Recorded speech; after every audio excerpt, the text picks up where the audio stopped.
A very beautiful morning out there, and welcome to your darling station, iPower 102.7 FM. The program is Political Perspective. And of course, on the program, what we do majorly, we bring you politics. We bring you where politics meet reality, and of course, where policies meet people. Yes, from governance to accountability to power and of course to the people. We bring you informed conversations that matters only on political perspective. And of course, you know I would do it during the program. On the program, we have with me our in-house analyst that will be doing justice to the various topics for this morning's discussion. Good morning, Akin Adibayo. Good morning, and it's good being on the show with you this morning. Yes, I hope you had a great night, and of course you're ready for the analysis for today. Well, thank God, as you can see, I'm in a high spirit. I can see that. It's very good to have you here. Thank you very much. And of course, like we are always informed, today we're going to be looking at a national issue that has actually gripped because of the outrage following the report we had, and that's as regards the release of about 70 suspected bandits. Yes, and of course these individuals are linked to killings, kidnappings, and even terror.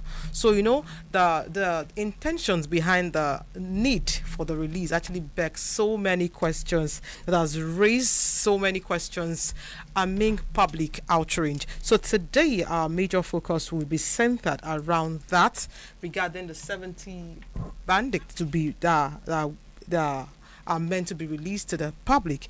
And now we'll be looking at it coming from this report, because reports plan to release about 70 suspected bandits that sparked a wide range of public outrage. And of course, understandably so. So we are going to be talking about it so much that we want to understand why is that move the next line of action. And of course, this reaction is rooted not in sentiment alone, but also with deep concern about justice, security, governance, and of course to moral authority of the state. So the first point of view this morning would be on a nation already traumatized. For a nation already traumatized, is that the next line of action that we should be looking at for now?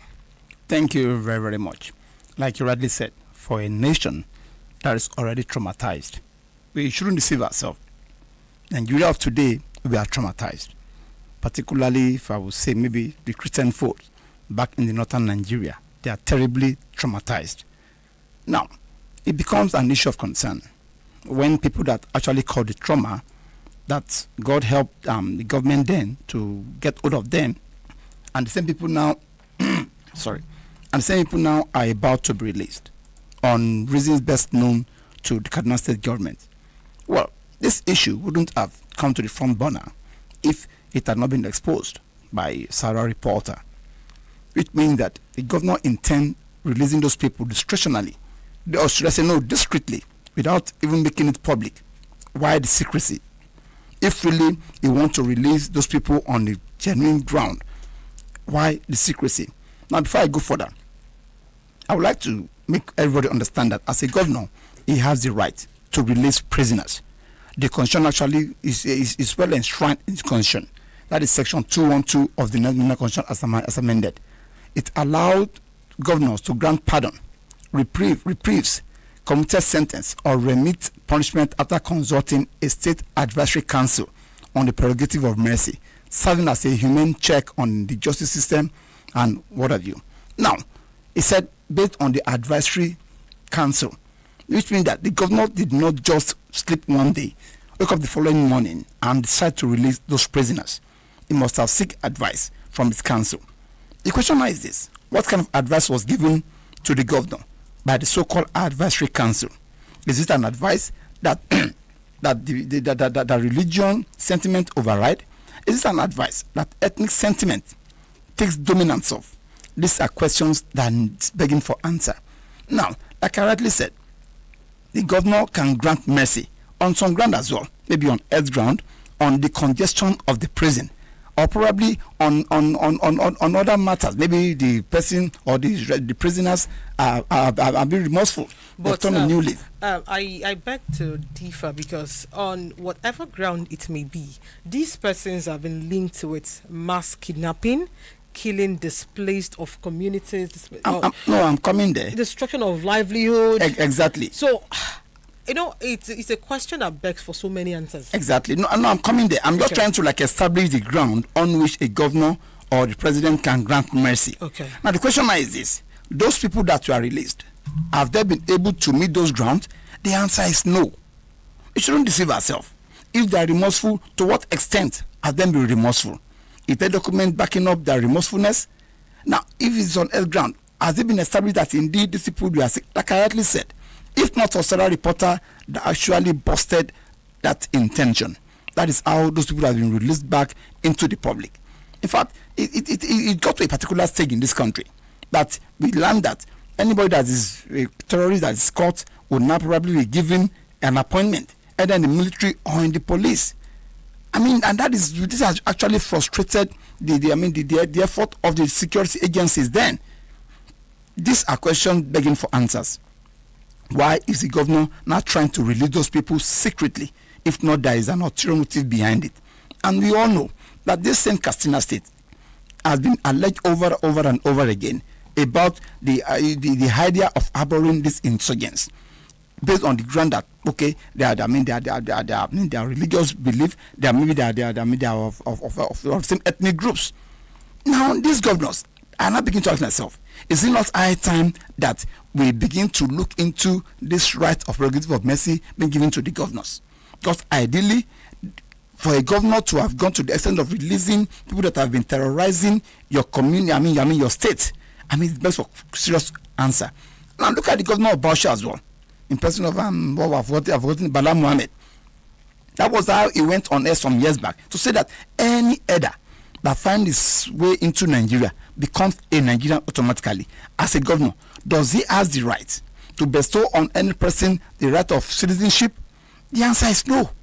It's strictly the function of the president, not the state governor. But the governor has the infantry, the guts, the temerity to say that any person that finds himself into Nigeria, maybe you're coming from Chad, from Niger, from Mauritania, just find yourself into Nigeria, because you wear cow, because you're of the particular ethnic group. These are issues that are begging for question. And I'm going to ask this question as well, that is it the way we certain governors are reasoning? Is it the same way northern governors are equally reasoning? Because it seems as if our reasoning is completely different from the way they are reasoning as well. Because even from Kaduna State governor, person of El Rufai, the way he behaved when he was the governor, in fact, begs for serious questions. That why is he behaving this man? And if you could know, it was under this issue of security that the former national security advisor, in person of Dasuki, embezzled money that was meant for purchase of various ammunitions for the security apparatus of this country. It's from that same folk. It's under the same country that a particular time the US came into this country and wanted to go and rescue captives in Sambisa forest, with the intention of using a kind of nav gas, so that whenever the gas is released, everybody will slip off, and those captives will be released when the jet that was about to deploy those nav gas got there. Those terrorists are already using what's it called? Nose mask, a dragon nose mask. If you see, the difference between be as bad as that. So which means that information are actually filtering out from the military before now. And these same people now, the governor now said he wants to release them. People that have wrecked families, people that have maimed people that have wrecked businesses, people that have done all manner of heinous crimes. A governor now thinks that because he has the right of prerogative of mercy, he cannot discharge the way he likes. Like I said the other time, a sister program, that equally we had a scenario whereby a governor was celebrating his birthday, and nothing that other way can celebrate it is to grant mercy to some people, some prisoners. So I think it is high time the federal government needs to really look into that power of prerogative of mercy and deal with it decisively. Okay, now away from that and looking at it, should justice be placed side by side with of the fact that yes, they're trying to do peace building angle, claiming that it's part of dialogue, reintegration. But the question that begs for so many answers is the fact that, was there any proper investigation? Which I think might not be, because in the real sense of it, the initial plan was to come from the back. But because the story came out, and obviously we have to face it as it is. Now, was there at any point, can we say that there was a particular proper investigation done on these guys that makes them worthy of returning back to our society? And also, were the victims really consulted? Because for them, knowing that the people that came to kill and assault them are now back to the community, what kind of effect would that actually bring? And also, aside that, looking at it from the point of legal processing, what legal process was done, was followed up to the letter, that really accounted for the reintegration of these guys back to our community? Thank you very, very because much. At the end of the day, armless Nigerians are still the one at stake. So what, from the point of the suspects properly investigated, to them, to the victim being consulted, even to the fact of legal process, what do you think was really done before coming to this final conclusion that they should be reintegrated back into our society? Thank you very much. You raised two questions initially. Yes. Has to do with justice and probably negotiation. Of course, there are some instances that you negotiate, and there are some instances that you have to dispense justice the way it should be dispensed. Now, these are things that actually happen both locally and internationally. But if you want to negotiate on peace, there must be some grounds. These people, are they state actors or not? What is their grievances? Oh, take for instance, when the issue of the South, for instance, the media in the South, the grievances then was that, okay, we produce, they call themselves the goose that lays the golden egg. Of course, we all know that oil comes majorly from the South. That how come would they be drilling oil in our own place, and still we are not seeing the dividend of the oil being drilled?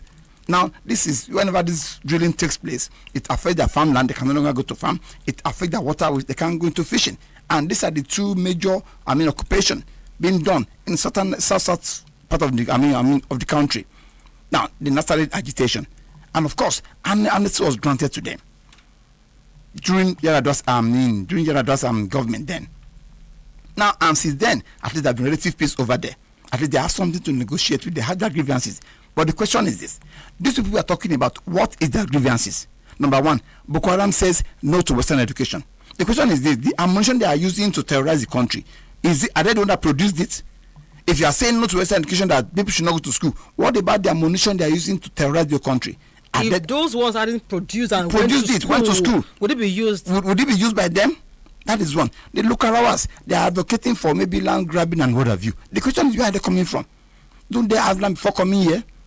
The bandits, they kidnap to make money. What about the legal miners as well? What they are doing, is it legal? So I must be sincere with you. There is no ground whatsoever to negotiate anything with these non-state actors. So which means that justice should be dispensed on them adequately. But like Avela said, the people that ordinarily should have dispensed the justice are not the one advocating, or should I say secretly trying to release them. So which means that there is more to what we are discussing. Which means that, of course, if you could remember, Jonathan said it during his government that terrorist apologists, terrorist sponsors are in his government for a president to assess such thing. If at the federal level you can say such thing, so you can now imagine what will be happening at the state level. There was a time that UAE sent about 40 names that these people, they have been found to be terrorist sponsors. And recently, Gumi wanted to travel to Mecca. He was deported. Why was he deported? I mean, these are questions begging for answers. Former Minister for Technology or whatever, Professor Patani, when he was a lecturer, he led a particular crisis that caused a particular lady's life there. I mean, these are the questions, these are the issues. So what I'm saying in a nutshell is that there is no room whatsoever to engage in any negotiation with these people. I think justice should be the thing that should be dispensed on them. Now, like you rightly asked the other time, I begin to imagine how the people that are falling victim of these nefarious activities will be feeling by now, if really those people were actually released. If they are released. Because according to the news today, every way to reach out to the state government to verify whether or not they've released proved abortive. So they cannot, as in, you can imagine the level of fear the community, the host community that are actually likely affected by this would feel, knowing that it is possible that these guys are out already, or it is possible that they're still locked up. So the state of mind for every individual in that community now would be somehow so much that they can't even leave or even sleep and close their both eyes. That is why both the NSA, Minister for Defense, and the President in particular should look into this matter as a matter of urgency. If really they want, in fact, if really they want peace in this country, because something came to my mind at that time. Why is that state government trying to release those suspected bandits, so to speak, now that US has not entered into the matter? Why? Do you think there's a link between them? Of course, there's going to be a link. Look, a government cannot just wake up and say want to release them. And do you remember that there have been allegations against so many persons? Even there's still one that is holding a very strong position in this country. So these are the questions. So you see, like I've earlier said the other time, it seems to me that the way we reason in southern Nigeria is different from the way they reason in northern Nigeria, particularly in northeast and northwest. Because north central, their reasoning is equally quite different.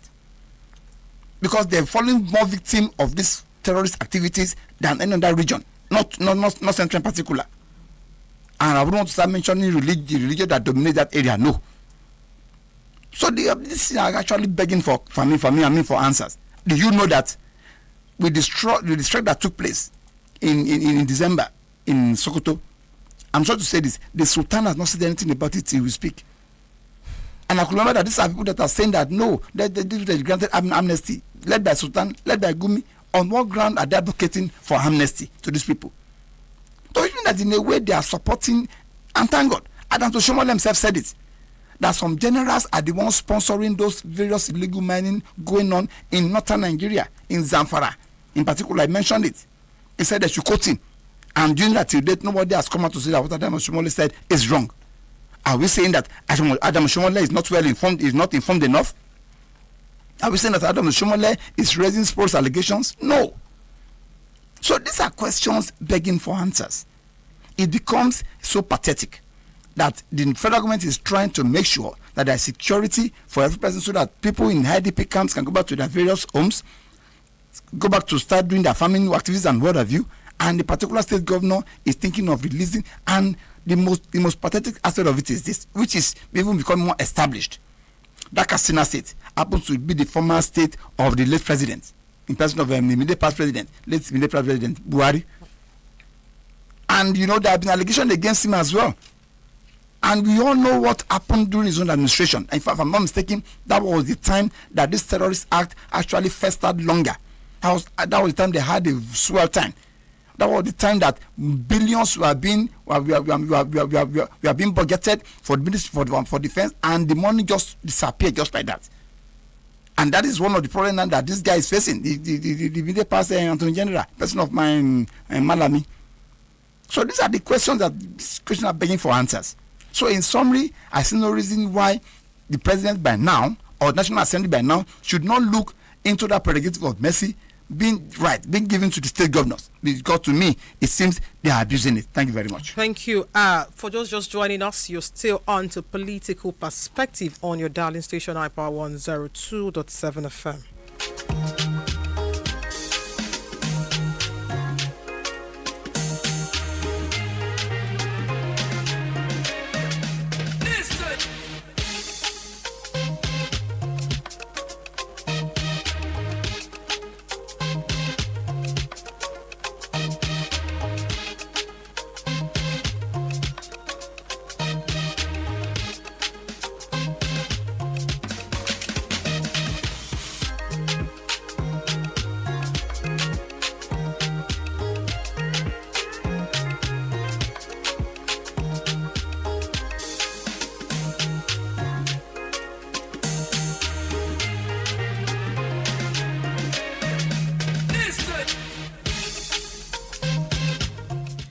Glad to have you back. You're still on to Political Perspective on your darling station iPower 102.7 FM.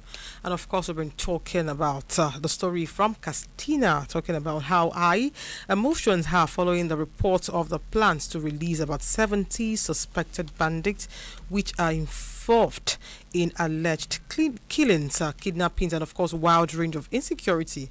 And trust me, for many Nigerians, the move feels like an injustice to victim and of course a contradiction to the government's promise to secure lives and properties. Is this a step forward? Many Nigerians are asking if it's a step forward or a dangerous precedent that undermines the rule of law. Okay, let's take this. We have a caller on the program. Good morning. Hello. Yeah, good morning. Who are we on to, please? Hello, good morning. Can you hear us? Good morning. The studio line is 08165524699. Hello. Hello, good morning. Who are we on to? Evangelist from Kakoko. This is who? Evangelist Kakoko. Okay, thank you very much, Evangelist. What Please, you I'm have very to... sorry. Many people will come after me, but I don't give it. I must speak my mind. You cannot. I started for drink your part of criminals and shut in the bandit.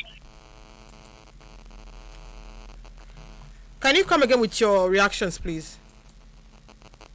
Hello. I can hear you now, loud and clear. We all know the service is in Nigeria. We cannot join us together and deal with these criminals. And you said that you be forgiving them in Katsina State. Why you are doing forgiving them here and here in the in Calabar, you're forgiving them in Calabar there. In the south, there you're forgiving them. And you said that you live with the church. Let's be sincere with ourselves. Just in about 3 days yesterday, I had in the news, I think tonight, how a lady was killed here in Ogun State. And one woman being shot for almost, one woman being there at the back up to 70,000 naira. Here in the West. How do I, and you say you should not forgive them over there. We are all deceiving ourselves. Until we allow the law to take its place in every state in Nigeria, we are deceiving ourselves. Thank you. Evangelist, are you still there? I was about to ask where his position was because he was. If you're listening to me, Evangelist, please, I would like you to call back and tell me where you stand exactly in this position. And of course, we're still talking about the 70 intended kidnappers for release for this morning. And of course, we've looked at it from the angle of a nation already traumatized. And of course, now bringing that to our faces, is that the way forward? And of course, we also looked at it from the angle of justice and national negotiated peace. If indeed the victim of all of this have been rightly connected to, have been talked to, have been worked on, and if that move is the next thing. Also, away from that, we're going to be looking at it from the point of moral hazard and dangerous precedent. Now, what precedent do you think this will do? Because one major concern is the precedent that is set after this. Now, if armed violence lead to negotiated peace, what do you think would be the face of injustice in the society? How do you think offenders would feel when they know even at the express, even at the heights, which is the act of banditry? Hello, good morning. I'm the one who calling back. Okay, I'm asking what is your position on this matter? Yes, please. Well, we are telling us that until we allow the law to take its proper place in every state in Nigeria. Okay. You cannot be forgiving the year in the West here because of the fact that you are releasing criminals. Calabar there, just for this right now, you allow criminals to be released. The governor of criminals. And you say they will not forgive their own bandit there, you can't work that way. Okay. You can't work that way, please. Thank you very much. Thank you very much, Evangelist. Thank you. I think I understand this point now because it's becoming the order of the day. If you can actually celebrate birthday and the next thing to do is to grant amnesty to some, so eventually it feels same light is being thrown to the north. So yes, thank you very much for your contribution. And still talking about the moral hazard and the precedents that this would actually signal to the public, because of course, to criminals now is violence is violence now being rewarded? Because if you look at it critically, you would see that those bandits, their level of criminality is like the height of it. And if after doing all of those they've done, they can be considered for amnesty, then the precedent that this is going to be setting is actually going to be very dangerous than we can imagine. So looking at the precedents, what kind of precedent do you think, in the real sense of this will actually lead to? Thank you very much. Shouldn't deceive ourselves. This has no two words of precedence other than a bad and terrible precedence. It's as simple as that. The very minute the commander-in-chief of the chief security officer of a state deems it fit to grant terrorists that have maimed persons, destroyed properties, ruined lives, rape, did all manners of heinous crimes, have been forgiven, then it becomes a terrible precedent that, okay, you go, commit the offense first. If possible, in some cases, some are even reintegrated back into the military. So probably if you need a job now, it's just a matter of you joining all these bandit guys. After that, if you are caught and released, you go with something. Okay, now looking at it from this angle, talking about the citizens now, does it not interpret that justice is now being selective, and it doesn't really matter what you do anymore? If you're going to be getting pardoned, you can get pardoned. Is that what it means? You should not deceive yourself. In Nigerian context, justice has been selective for a very long time immemorial. In Nigeria, of course, we shouldn't deceive ourselves, because how do I mean? You believe that there's some things that you cannot do in southern Nigeria, that you will do and you have a smooth ride in the northern part. Okay, take for instance, there was a time that a lady was stoned to death in northern Nigeria. There was a time that, these are people that have been killed in northern Nigeria, but here in southern Nigeria, let me precise, in Edo State, I think those guys came, maybe they're in form of an hunter or thereabout, and people now suspected them, attacked them, and they were killed. Do you know it takes the governor of Edo State, Pebolo, to go to Kano or thereabout and apologize and begin to plead that, okay, and he did, and in fact, he even compensated the family of those people, those so-called hunters that are killed in Edo State. In the 4 year, a whole emergency was killed. Nothing happened. We are investigating it. And the very minute a cow was killed, do you know that the then IG summoned the chiefs of Ifon to Abuja because a cow was killed? Well, you see, in Nigeria there's selective justice. Let me tell you something. Do you know that in southern Nigeria, maybe as a Yoruba man or maybe as an Igbo man, if you are caught with a knife, you'll be alleged of holding ammunition, dangerous ammunition. But if the other tribe are caught, maybe the Fulani man or Hausa man, they will tell you it's one of their way of life. Is it not amazing that those people that are rearing cows go about with AK-47? And do you have ever seen any certain man rearing cow going about with such ammunition? Have you ever seen a hunter going with with such ammunition? Okay, now excuse me. The hunters you are caught in Edo State, they were actually wearing AK-47. Have you stopped to think about the effect this would actually have on security agencies who actually go out of their way to get these guys under lock and key, only to be shown to their faces that they want to grant them amnesty? That is why for a very long time our security architecture has been so weakened. The morale has been so down that they are frustrated. And what do you expect after the attempt you made in arresting these people, and at the end of the day they were released?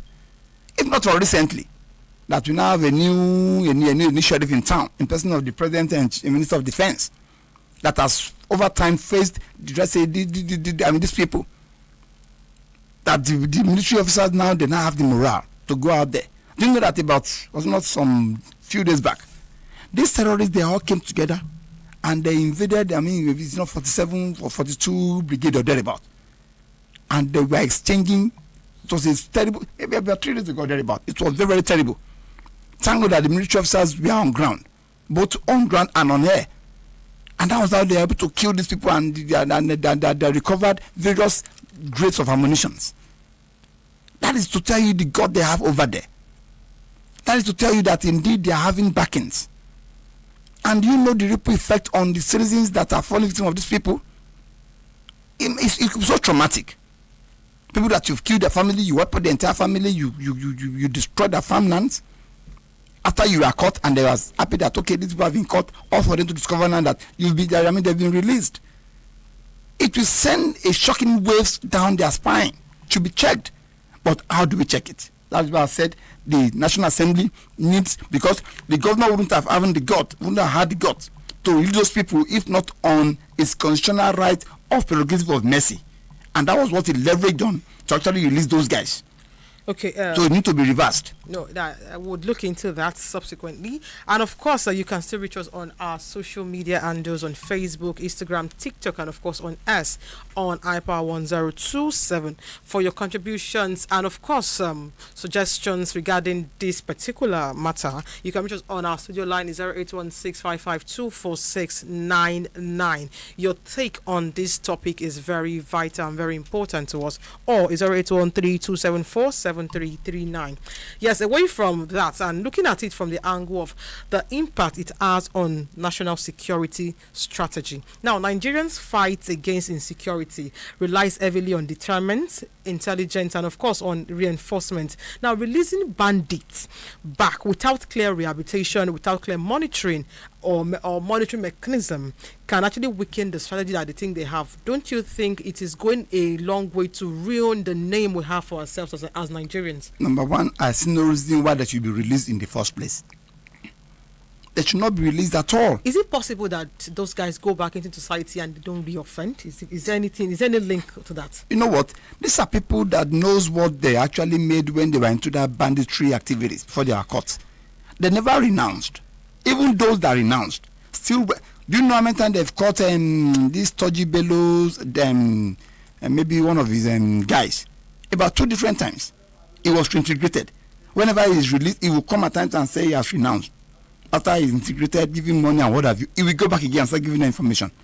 So we should not deceive ourselves. Anybody that is caught in the act of banditry should be dealt with decisively. Okay, looking at it from the ethical and emotional dimension, some families till tomorrow still believe their loved one is missing and not dead. So reintegrating these guys back into our society, into that community, and knowing that their loved ones are still at large, what effect, what do you think those families would be going through? It is traumatic. We should not just garnish it with any kind of English here. It is traumatic. You know what? I'm sorry to say this. The Yoruba they goes thus. When someone's family is dead, you know that person is dead. Or when that person is missing, you keep on searching till only God knows when. So we should not say that it is traumatic. In fact, the only certain relief that an average person that has fallen victim of this criminal non-state actors is justice. Justice should be dispensed adequately. They've killed, and what is the gain of just for killing somebody? They should equally be treated the same manner. Okay, now what's the way forward?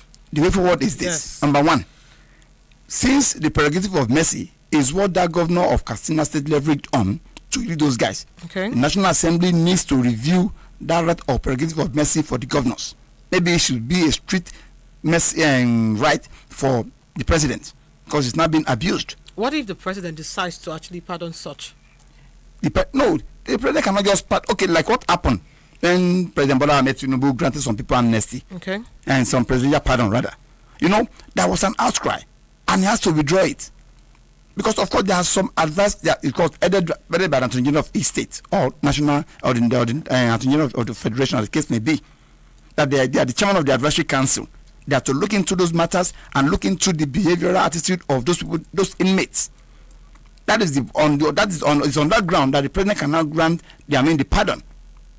So the president did that, and when there was an outcry, he has to withdraw it. A particular lady that even if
they are untouchable. Gumi is one of the most pronounced one. Do you believe that some 3 months ago, thereabout, Gumi was still allowed to come and decorate his son in the Nigerian military as a lieutenant? If Nigerian want to do it now, they should put his son in the war front. And I think that's when he will learn the better lesson. His son should lead a particular, or should be among the particular battalion to go and face those bandits. And I pray he comes back alive, maybe to tell the story. Obasanjo's son equally led the particular battalion, and bullet hit him on the leg. But thank God he survived it. So you can see the difference now. Should Gumi have been allowed for to come and decorate his son in the military quarters? No. A terrorist apologist. Should the son even be admitted in Nigeria in the first place? No. Because Gumi himself happens to be a retired. He resigned from the Nigerian army. He did not even retired. He resigned. He now went to cleric what have you, and look at what it has turned to. His father too happens to be the same cleric advocating against, campaigning against Christian in the north. Then his son took it up. I can now begin to imagine what his son now that's in the army would do if he look. We should not deceive ourselves. This country, we don't reason the same way. Honestly speaking, our reasoning is completely different. And I think if a proactive president should equally handle the issue, differently. You cannot use the same judgment for the nation. It's not done. You can imagine the beer that you say you cannot drink here in northern Nigeria, you still collect the money as part of VAT, as part of allocation rather. So there's so many things are really wrong in this country. I just know that our reasoning, I don't want to say they're not the same, no, but our reasoning is completely different. Thank you very much. Thank you very much. You're still on to Political Perspective on your darling station, iPower 102.7 FM.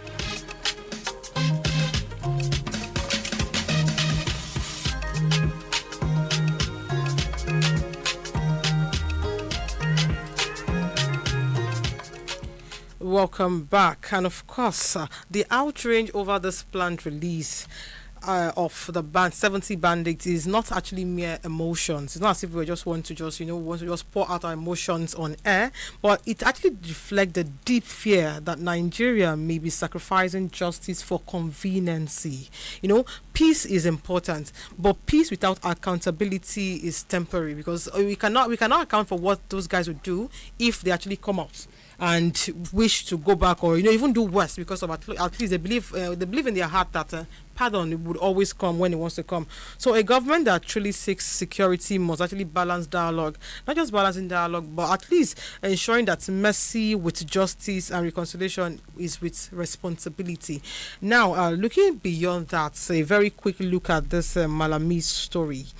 What do you think? Do you think that 3 arrests after leaving Kuje prison was the next thing to do? Thank you very, very much. Number one, for this to have rearrested Malami, it must have been out of probably the various charges leveled against him. Now, who is Malami? Malami happens to be a former Attorney General. I would like us to go briefly look into what it makes to be an Attorney General. The Attorney General Federation, AGF, in Nigeria serves as the nation's chief law officer, acting as the government chief legal advisor and public prosecutor, with Constitutional Power Section 174 of the 1999 Constitution as amended, to institute proceedings, represent the government in civil suits, and exercise oversight over legal matters, all while considering public interest and justice. Please, all while considering public interest and justice. Now, why was Malami arrested? He was arrested, part of the allegation leveled against him by the DSS is that terrorism financing. Is that at the interest of the public? Malami was arrested for embezzlement, running into billions of naira. Is that in the interest of the public? Assets have been seized in Kebbi, in Abuja. Assets that he never had before he became the Attorney General. All of a sudden, he became a multi-billionaire because he was privileged to be the Attorney General of the Federation. The question is this: is that in the interest of the public? Like I said in a sister program, he has only used his office to amass wealth to himself. He has only used his office to generate influence for himself, his wife, and his children. And this has been the trend. It not just started with Malami alone. No, it has been a precedence from inception. So even for the president, I'm sure to be, taking up the responsibility of arresting him and making sure he's prosecuted, I want to commend this administration because they are of the same APC folds, just in different administration. So these are the things. So if somebody that is constitutionally, enshrined to protect the law in the interest of the public has been found doing all these things, what are we not talking about? Now they are now whipping up the sentiment that it's because he went to ADC. Either he went to ADC or not. The question is this: those allegations leveled against him, did he commit it or not? Of course, he committed those offenses. So since the case is in the court now, then you saw prejudice. We start deliberating on a matter before the court. But for this to have arrested him, they wouldn't have just arrested him if they are not having overwhelming evidences, facts, and figures. And if they are not, that is left to them to go and prove in the court. But I think Malami has questions to answer. He has questions to answer. But the government will be doing both themselves and the entire public a real good if justice is quickly dispensed from all judicial matters pending in the courts. The justice should not be too prolonged. Recently, when he was released, he flew in through a private jet. He was given a heroic welcome. That is the kind of system we find ourselves in this country. We've seen instances that, it's so pathetic. For how long do we think we continue with this and this country will move forward? No. So justice should be done. Even if maybe because it did not go to ADC, APC or what have you, is immaterial. But at least that will serve as a deterrent. Everybody goes thus. Let him start from there. So if peradventure maybe APC wins the next election or not, then I can assure you, some people now will still go out there and reach out each other. If that is the best agency they can use to qualify a case whereby you have been arrested for the crime committed when in government, no problem. So far I'm not doing that being winch hunt. They are winch hunting each other. Let them continue. So the masses on our own part, we should should stop supporting or advocating for what we know little or nothing about. Let us restrict ourselves. To what information they are providing to us. They know themselves. Now them. So let them continue their politics and politicking. But I can assure you, whenever an issue of this nature comes on, the masses will benefit. Let me set an instance. In Southern Kaduna, a particular person was arrested and was prosecuted, and the money he used in building a private university was seized from him. Should I tell you now? That same university now, it has been acquired by the federal government, and that university has been upgraded.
They point to the same national concern: how justice is defined, applied, and perceived in Nigeria. A nation battling insecurity cannot afford a mixed signal. When suspected bandits are considered for release without clear accountability, citizens feel abandoned. And of course, when arrest appears delayed or dramatic, questions naturally arise about consistency and coordination in our justice system. Justice must neither be rushed or delayed for conveniency. It must be firm, it must be transparent, it must be equal. Whether dealing with armed criminals or high-profile individuals, anything less weakens public trust and emboldens those who thrive on lawlessness. Security is not achieved by compromised Security is not achieved. We have a call. Hello, good morning. Hello, good morning. Can you hear us? What's your name and where you calling from? Hello, good morning.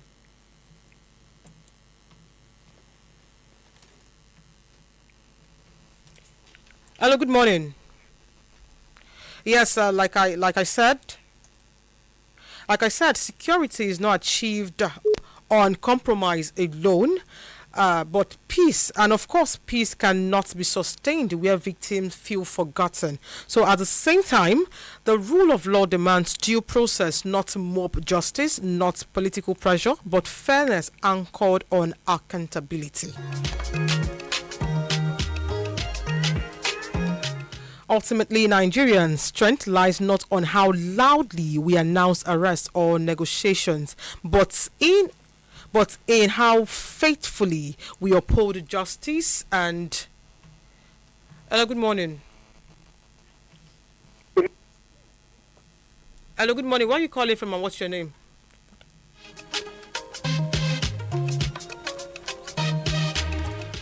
Yeah, security is not achieved on a mere compromise alone, but also on peace that cannot be sustained where victims feel forgotten. At the same time, the rule of law demands due process, not mob justice, not political pressure, but fairness anchored in accountability. Unfortunately, Nigerian strength lies not in how loudly we announce arrests and, of course, negotiations, but how faithfully we uphold justice in the system. When justice is clear, security gains meaning. When accountability is consistent, trust is restored. On the program today, I'll be leaving us with just this question. Can Nigeria win the fight against insecurity without first restoring faith in its justice system? Can Nigeria, again today, actually fight insecurity without first restoring faith in its justice system? That's a question I have for you today.